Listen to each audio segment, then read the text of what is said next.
Bhagavad Gita 17th chapter శ్రద్ధాత్రయ విభాగయోగంలో 4th శ్లోక. యజంతే సాత్వికా దేవాన్ యక్ష రక్షాంసి రాజసాః ప్రేతాన్ భూతగణాశ్చాన్యే యజంతే తామసా జనాః. ఏవైతే శ్రద్ధను అనుసరించి ఒక్కొక్కళ్ళు కొన్ని చేస్తూ ఉంటారు. వాళ్ళ స్వభావం బట్టి వాళ్ళకి కొన్ని నియమనిష్టలు ఉంటాయి అని ఇంతకు ముందు చెప్పాను.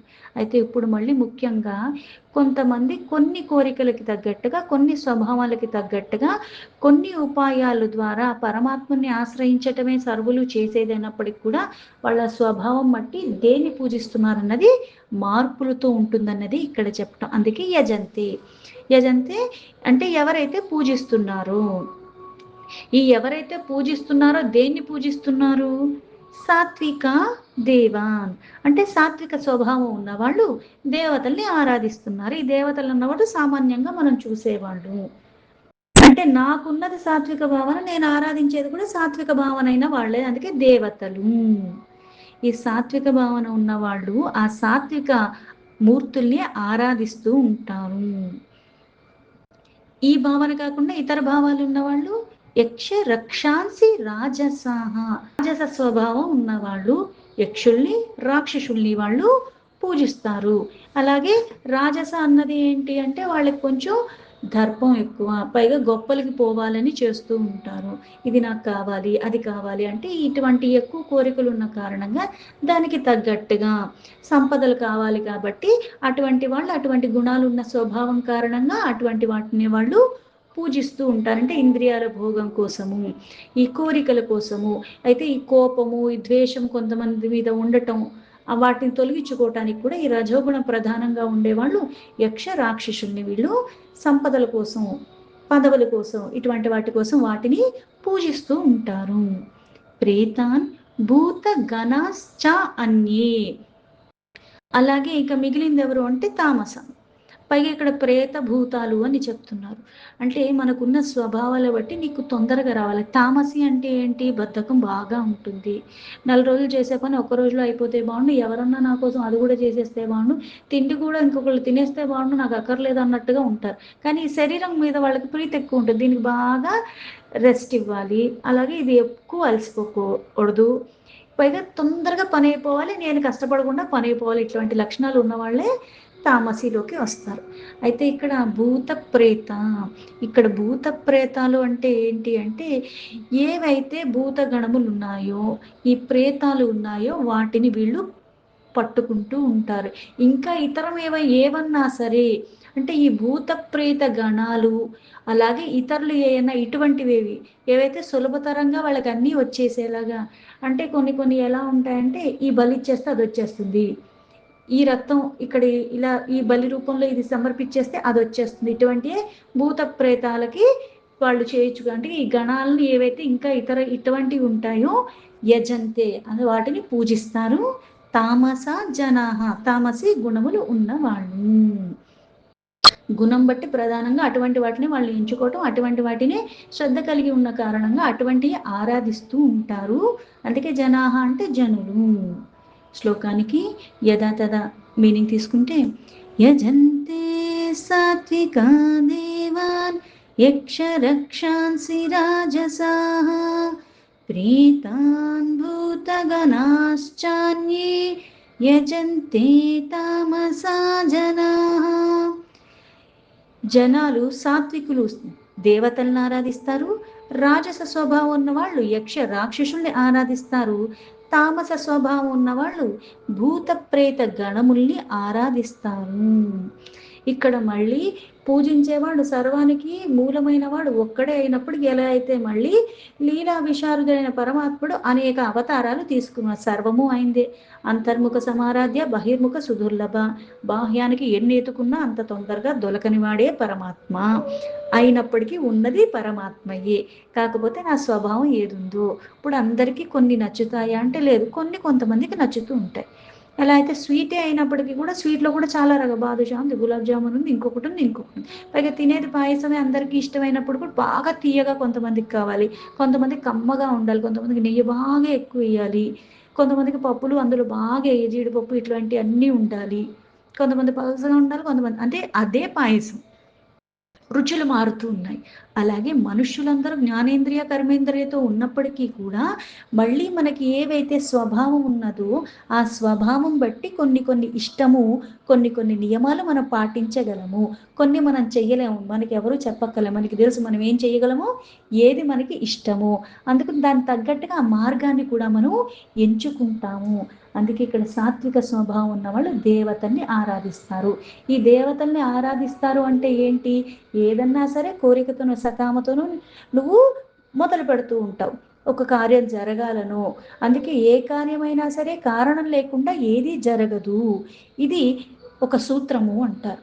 అలాగే దేవతలు సాత్వికులు. అంటే ఇక్కడ నువ్వు ఎలా ఆరాధిస్తున్నావు అంటే కొన్ని కొన్ని విధి విధానాలు నీ జ్ఞానేంద్రియాలు, కర్మేంద్రియాలు, నీ మనస్సు, బుద్ధి, చిత్తం అన్నది చంచలత్వానికి లోబడకుండా నియంత్రించుకుని నువ్వు పూజిస్తున్నావు. ఒక స్తోత్రం ద్వారా, అలాగే ఒక ధ్యానం ద్వారా, కొన్ని ఉపాసన అన్నది ఇలా చేస్తూ ఉంటాం సాత్విక రూపంలో. అందుకే సాత్విక స్వభావం ఉన్నవాళ్ళు అటువంటి వాటిని వాళ్ళు ఆరాధిస్తూ ఉంటారు, వాటిని అర్చించుకుంటూ ఉంటారు. అందుకే ఇది సాత్విక నిష్ఠ అంటారు.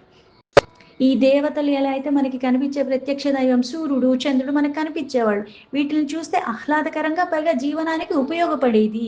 అందుకే సూర్య, చంద్ర, అగ్ని ఏవైతే పంచభూతాలు, వాయువు, అలాగే మనం ఇంద్రుడిని కొలుస్తూ ఉంటారు, వరుణుడిని కొలుస్తూ ఉంటారు, యముడిని, అశ్విని కుమారుని, విశ్వదేవతల్ని మొదలైన శాస్త్రంలో చెప్పబడిన దేవతలు విధి విధానంగా ఈ ఉపచారాలతో, స్తోత్రాలతో, స్తుతులతో ఈ సాత్విక క్రియల ద్వారానే వాళ్ళు ఆరాధించే వాళ్ళు సాత్విక స్వభావం ఉన్నవాళ్ళు.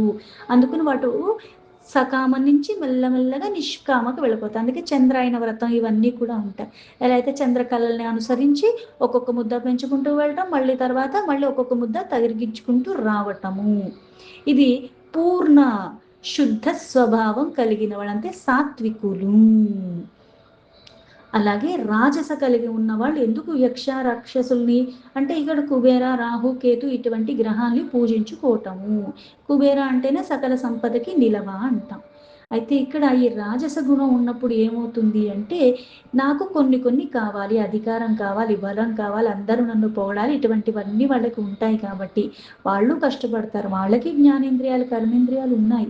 అయినప్పటికీ కూడా కొన్ని కొన్ని నన్ను గొప్పగా చెప్పుకోవాలి, కొన్ని కొన్ని నేనే చెయ్యగలగాలి, కొన్ని కొన్ని నా దగ్గరే ఉండాలి, నలుగురికి పెట్టడానికి కూడా మళ్ళీ గొప్పల కోసమే అన్నట్టుగా వీళ్ళు వ్యవహరిస్తూ ఉంటారు. ఆ రాజస స్వభావము. కొన్ని కొన్ని ఎలా అయితే సాత్వికం కన్నా కొంచెం తీవ్రంగా ఉంటుంది. వాళ్ళు పూజ చేస్తారు, వాళ్ళు నియమంగానే చేస్తారు, నిష్టగానే చేస్తూ ఉంటారు. కాకపోతే అవి కూడా శాస్త్రంలో చెప్పబడినయే అంటానికి, కాకపోతే అది లోక హితార్థమై కాదు, స్వలాభం కోసం.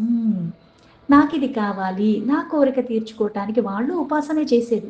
కాకపోతే ఇక్కడ నేను అన్నది ప్రధానంగా ఉంటుంది. అందుకే ఈ కుబేర ఇటువంటివి కూడా ధనప్రాప్తి కోసం, ఆధిపత్యం కావాలి, అధికారం కావాలి, ఆ కోరిక ఇంకొకటి తీవ్రంగా ఉంది, ఆ కోరిక నేను నెరవేర్చుకోవాలి. అందుకని ధనాధిపతి అయిన కుబేరుణ్ణి, అలాగే ధనలక్ష్మి అంటే లక్ష్మీ స్వరూపం అయినప్పుడు సాత్వికంలో వెళ్ళిపోయింది. ఎప్పుడు స్తుతులు, స్తోత్రాలు నియమంగా చేసేటప్పుడు. అట్లా కాకుండా ఇక్కడ మళ్ళీ ధనం కావాలన్న కోరికతో మళ్ళీ దానికి మళ్ళీ కొన్ని కొన్ని ఉంటాయి స్వార్థంతో, ఈ ధనమే మూలంగా ఉండి చేసేవి. ఇది లోక కళ్యాణం కోసం కాకుండా స్వలాభం కోసం చేసేది. నాకు లాభం కావాలి, నేను దీనివల్ల కొంచెం ఏదన్నా ఇంకా వృద్ధిలోకి వెళ్ళిపోవాలి. ఇలా ఏవైతే కోరికలు తీవ్రంగా ఉండి చేసేవాళ్ళు సంకల్పాలు ఉంటాయి. అలాగే కొన్ని పూజల్లో కూడా విశేషంగా చూస్తూ ఉంటాం. ధన ధాన్య పుత్ర పౌత్రాభివృద్ధ్యర్థం ఇష్ట కామ్యార్థ సిద్ధ్యర్థం ఇట్లాంటివి చెప్పుకుంటూ ఉంటాం. అంటే చేసేది ఎందుకంటే మళ్ళీ పురుషార్థాలు, ధర్మార్థ కామ మోక్ష.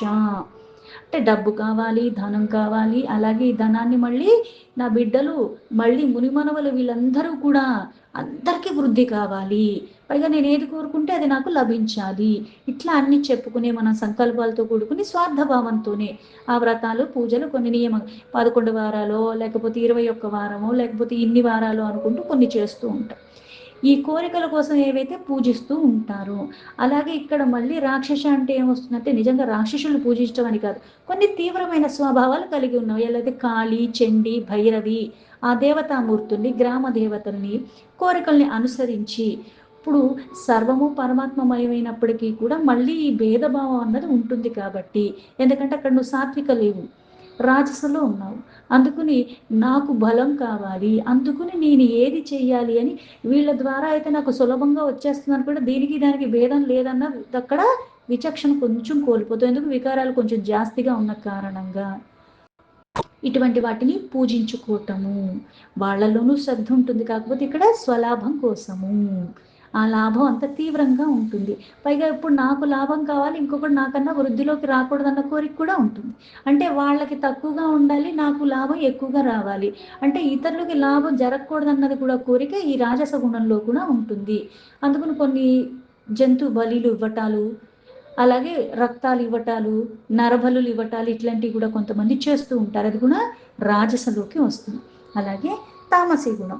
ఈ తామసీ గుణం భూత ప్రేతాలు అంటే ఏంటి అంటే ఇక్కడ వీడికి లాభం రావటం తర్వాత సంగతి, ఈ లాభం కూడా ఉంటుంది. ఇతరులకి ఎక్కువ నష్టం కలగాలన్నట్టుగానే పూజలు ఆచరిస్తున్నాయి. అంటే లంక బిందులు దొరికేయాలి, ఇట్లాంటివి ఆశ్రయించుకుని కొన్ని కొన్ని వీళ్ళు చేస్తూ ఉంటారు.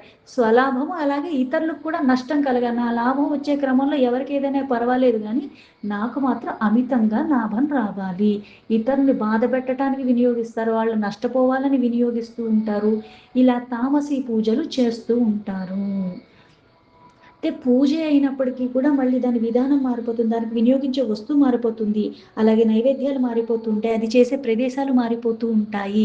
అంటే మనిషిలా ఉన్నప్పటికి కూడా మళ్ళీ గుణ ప్రభావాల కొద్దీ మళ్ళీ అన్ని భాగాలుగా అయిపోతున్నాం. సాత్వికలోకి వస్తున్నామా, రాజసలోకి వస్తున్నామా, లేకపోతే తామసిగా వస్తున్నామా. వేదాలే ప్రమాణంగా తీసుకోమన్నప్పుడు వేదాల్లో బోల్డ్ చెప్పారు కర్మలు. అందులో మళ్ళీ నీ గుణానికి అనుకూలంగా ఉండేటప్పుడు మళ్ళీ నీ కోరికకు తగ్గట్టుగా వాటిని మనం పట్టుకుంటున్నాం తప్పితే అది ఎందుకు చెప్పారు, ఎలా చెప్పారు, వీటికన్నిటికీ అతీతంగా ఉన్న పరమాత్మ నేను ఎలా ఉంటే దాన్ని పట్టుకోవాలన్న విచక్షణ మళ్ళీ పోతుంది. ఈ కోరిక దగ్గరే ఆగిపోయిన కారణంగా ఈ భావం నుంచి, అందుకే గుణాతీతమైన పరమాత్మలో నేను నిజంగా పరంపదం పొందాలి అంటే నేను గుణాతీతంగా ఉంటే గాని అది నేను పొందలేను.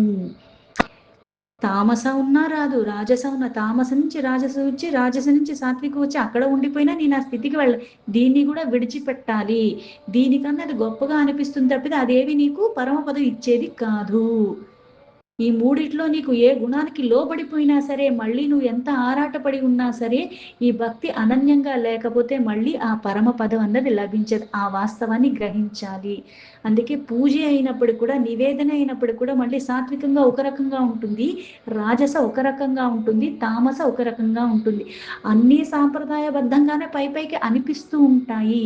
కానీ నీ జ్ఞానేంద్రియ అంటే అంతర్శుచి లేకుండా నువ్వు బాహ్యానికి ఎన్ని క్రతువులు చేసినప్పటికీ కూడా మళ్ళీ భక్తి శ్రద్ధ, మళ్ళీ తామసల కొంచెం అటు ఇటు అయినా పర్వాలేదు అనుకోవటానికి వీల్లేదు. అక్కడ కూడా ఏదన్నా లోపం జరిగితే దాని తీవ్రత కూడా అంతే ఉంటుంది. నువ్వు ఆశ్రయించింది భూత ప్రేతాలని. అలాగే రాజసలోకి వచ్చినప్పుడు నువ్వు యక్ష రాక్షసుల్ని ఇటువంటి వాళ్ళని నువ్వు తీవ్రత స్వభావం ఉన్న వాళ్ళని పూజించేటప్పుడు కూడా అక్కడ నిష్టలో నియమలో ఏదైనా లోపం వచ్చి అది పడేది కూడా అంతే తీవ్రంగా పడుతుంది. ఎటొచ్చి సాత్వికలోకి వచ్చేటప్పుడు వీళ్ళు సాత్విక స్వభావం ఉన్నవాళ్ళు కాబట్టి ఇక్కడ నీకు నియమనిష్టలో కొంచెం అల్పంగా జరిగినప్పటికీ కూడా అంత ఏమి నీకు ప్రమాదకరం కాదు. ఆరాటం ఉంటే సరిపోదు, అక్కడ వచ్చే ఫలితాలను ఆశ్రయించి ఇదేదో మనకి షార్ట్ కట్ అనుకుంటూ ఇష్టం వచ్చినట్టుగా వెళ్ళిపోతే కూడా మళ్ళీ హాని జరుగుతుంది. శాస్త్రానికి విరుద్ధంగా కొన్ని ఉన్నాయి. ఎలా అయితే పూజ అన్నది పగలు చేయమని చెప్పారు, కానీ కొన్ని ఎలా అయితే తామసకి వెళ్ళిపోతూ ఉంటే చీకటి ప్రదేశాల్లో చేయటం, శ్మశానంలో పైగా ఇది రహస్యంగా గుప్తంగా చెయ్యటము, నువ్వు చేసేది ఇతరులకు కనిపించకూడదు, అలాగే నువ్వు చేసే బలులు ఇవన్నీ చూస్తూ ఉంటే మళ్ళీ అక్కడ నీ కోరిక కూడా నీకు ఫలించాలి అంటే అందుకే కొన్ని మానుష్య అంటే ఈ మనిషి రూపంలో నువ్వు ఆరాధించేటప్పుడు కూడా నిర్మానుష్య ప్రదేశాల్లో అక్కడ జనాలు సంచరించకుండా ఉండటము, ఎవరు ఇది చూడకుండా ఉండటం అన్నది నివేదనే. అంటే నిన్ను నువ్వుగా నివేదించుకోవాలి. ఎందుకంటే ఈ బుద్ధి అహంకార చిత్తం ఏవైతే నా మనస్సులో ఎప్పుడు అలజడప్రాయంగా ఉంటున్నాయో అవి తొలగించుకోవటానికి నేను పూజించుకుంటున్నాను. ఈ భావన కలిగేంత వరకు కూడా పట్టుకుని కొన్ని నేను విడవకుండా ఉంటే ఎంత శాస్త్రం ప్రమాణంగా తీసుకున్నా సరే, బాహ్య అంతర రెండూ కూడా శుచిగా లేకపోతే మనం మళ్ళీ ఇవేవి తొలగించుకోలేము. అందుకే 6 నెలలు సహవాసం చేస్తే వారు వీరవుతారు అంటారు. అంటే నీ స్వభావం నీకు తెలుస్తుంది, నువ్వు దేన్ని పట్టుకుంటున్నావో నీకు తెలుస్తుంది, నీలో ఎటువంటి కోరికలు కలుగుతున్నాయన్నది కూడా నువ్వు గమనించుకుంటూ ఇది సరైనదా కాదా, యుక్త అయుక్త, ఇలాగే ధర్మ అధర్మ ఎప్పటికప్పుడు చూసుకుంటూ ఉండాలి. ఆరాధించేది అదే క్రతువు. యజ్ఞయాగాలు వ్రతాలు అందరూ చేస్తున్నారు. కాకపోతే సాత్వికలో ఉంటే ఒక దేవతలకి చేస్తున్నారు, అలాగే రాజసలో ఉంటే కొంతమందికి చేస్తున్నారు, తామసలో ఉంటే కొంతమందికి చేస్తున్నారు. ఇదే కాకపోతే మళ్ళీ భావన మారే కొద్దీ పట్టుకునే మూర్తి మారిపోతుంది. అలాగే బలులు నివేదన రూపంలో ఇచ్చేది మారిపోతున్నాయి. లాభం నష్టం అన్నది అందరికీ ఉంటుంది, కాకపోతే లాభంగా జ్ఞానం కావాలి, అజ్ఞానం తొలగించుకోవాలని పట్టుకుని మళ్ళీ జ్ఞానాన్ని నలుగురికి కూడా నిస్వార్థంగా పంచుకుంటూ వెళ్ళిపోతూ ఉంటే ఆ స్థితి గతి వేరైపోతూ ఉంటాయి. అందుకే ఈ స్వభావం మళ్ళీ ఏంటి మూలం, సాత్వికలోకి రాజసులోకి తామసులోకి ఎందుకుంటున్నావు అంటే ఏ ఆహారం తీసుకుంటున్నావు, ఎలా తీసుకుంటున్నావు, నీ నడవడిక ఏంటి, అంటే ఎలా నడుచుకుంటున్నావు, ఏది ఆచరిస్తున్నావు, నువ్వు మాట్లాడే తీరు బట్టి చెప్పేయచ్చు, నువ్వు పట్టుకునే గ్రంథాలు, నువ్వు చదివే గ్రంథాలు బట్టి చెప్పేయచ్చు, నువ్వు చూసే వాటిని బట్టి చెప్పేయచ్చు, నువ్వు ఏది విని ఆనందానికి లోబడుతున్నావు దాన్ని బట్టి చెప్పేయచ్చు. అందుకే దేవతామూర్తి మారిపోతుంది, చేసే విధానం మారిపోతుంది, పైగా నీ కోరిక మారిపోతూ ఉన్నది. ఇవన్నిటికీ కారణం ఏంటంటే ఈ గుణమే కారణము. ఈ గుణం మళ్ళీ నీ స్వభావ కారణము, స్వభావం మళ్ళీ నీ దేహాభిమానం కారణము. అందుకే ఇక్కడ పూర్వజన్మ సంస్కారాల కొద్దీ ఇప్పుడు నాకు వచ్చాయి, ఇప్పుడు కూడా నేను వాటిని వదిలించుకోకుండా వాటి కోసమే మళ్ళీ ఉంటూ ఉంటే ఇంకా ఇంకా దిగజారిపోయేలాగే తయారవుతూ ఉంటాను. అందుకే శ్రద్ధే అయినప్పటికీ కూడా చాలా జాగ్రత్తగా పట్టుకోవాలి. ఏది చేస్తున్నావు, దేని సాన్నిధ్యంలో ఉంటున్నావు, దేని పట్ల ఇంకా ఇంకా ఆకర్షితం అవుతున్నావు.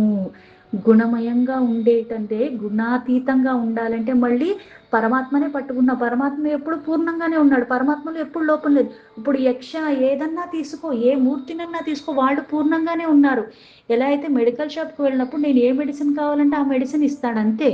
నేను అడగటంలో లోపం, నేను చెయ్యటంలో లోపం, నేను వెళ్ళటంలో లోపం. ఇక్కడ లోపం ఎక్కడుంది దాన్ని సవరించుకోవాలి. మెడికల్ షాప్ ఇక్కడే తక్కువకి ఇస్తున్నాడు, అక్కడే ఎక్కువకి ఇస్తున్నాడు, లేకపోతే నాకు పనికిరాని అన్ని కొనేసుకుని నేను కొనేసుకున్నానని వాడేసుకోవటంలా కాకుండా అసలు వెళ్ళాల్సిన అవసరం వచ్చింది, దీనికి ఎందుకు ఇలా కలుగుతుంది, నేను తీసుకునే ఆహారంలో లోపం ఉందా, ఇవ్వవలసినవి ఇవ్వకుండా ఇవ్వకుండావి ఇచ్చే కారణంగా నాలో ఈ అలజడి వస్తుందా, ఇది గమనించుకోవటం నేర్చుకోవాలి. అందుకే అప్పుడు నువ్వు చేసే వస్తువు, నువ్వు దేనికైతే దగ్గరగా ఉంటున్నావు సాన్నిధ్యము, అలాగే నువ్వు నివేదించుకునేది, నువ్వు చేసే విధి ప్రదేశం అన్నీ మారుతాయి.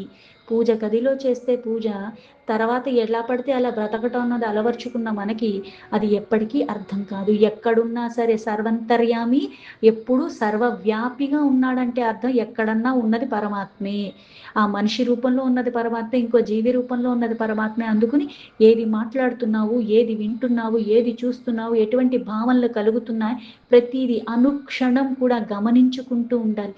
నిన్ను నువ్వు గమనించుకుని నిన్ను నువ్వు సరి చేసుకుంటే చుట్టూ ఉన్నవన్నీ దాని క్రమంలో అవి మార్పులు చేర్పులతో అవి జరుగుతూనే ఉంటాయి. దాని ప్రభావం నీ మీద పడకుండా నువ్వంత స్థిరంగా ఉండాలి అంటే మార్పు నీ లోపల రావాలి. ఆ లోపల రానంత వరకు ఈ చుట్టుపక్కల వస్తువు రూపంలో మార్చుకో, ప్రదేశాలు మార్చుకో, దేశాలు మార్చుకో, లేకపోతే వస్త్రాలు మార్చుకో, దానివల్ల ఎటువంటి ఉపయోగము లేదు. దీంతో భగవద్గీత 17th చాప్టర్ శ్రద్ధాత్రయ విభాగ యోగంలో 4th శ్లోక సంపూర్ణం.